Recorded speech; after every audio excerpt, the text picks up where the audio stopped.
Seriously? Is there a problem? There's a lot of space and you're pretty close to me. Guys, it's not an uncommon occurrence that just happened right there. So we're gonna go through some fishing etiquette to help make your day out on the water a little better.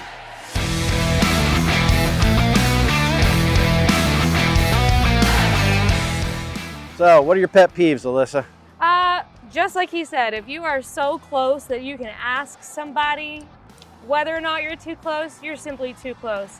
And to be honest with you, if you're close enough that you can cast to somebody, you're too close. That's probably the #1 pet peeve of mine, is when we have the entire bay to work in and somebody comes in on me and I can count the number of heads on their boat and I can see what they're fishing with, and it's just too close. Yeah, no, she fishes in a technical skiff a lot, and she might spend a half hour on a push pole getting up in there. You'll see some tailing redfish, or if you're in the Keys, bonefish or whatever.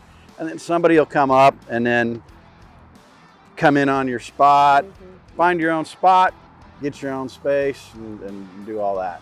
Yeah. The other thing is, you heard that bucket drop?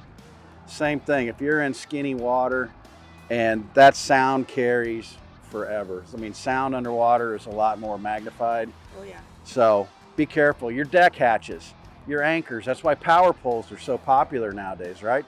You come up now, you can just stick a power pole in, it's silent.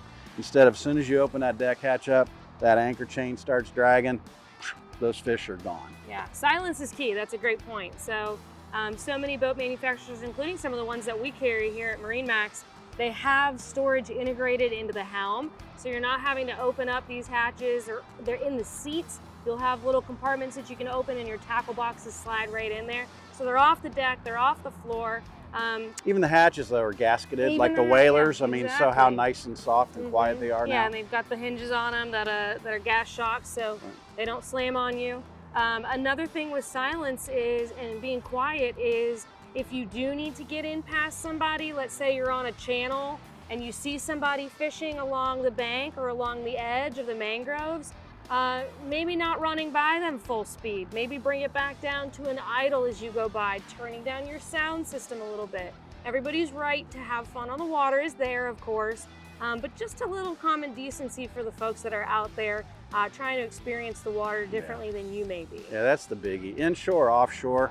I mean, we got our big offshore outrages, or whatever boat we're going at, a Molokai, whatever, we're offshore. You spent the time and the effort and everything. You run 70 miles offshore, and then all of a sudden here comes a creeper coming up on you that wants to come up and sit on your same rock. They're just trying to get your numbers and stuff. It's just not cool. Right, yeah, So, absolutely. And then of course, fishing etiquette doesn't just apply to boating and to people, it applies to the fish as well. So making sure that you're aware of how to properly revive fish that you catch, how to properly dehook fish that you catch.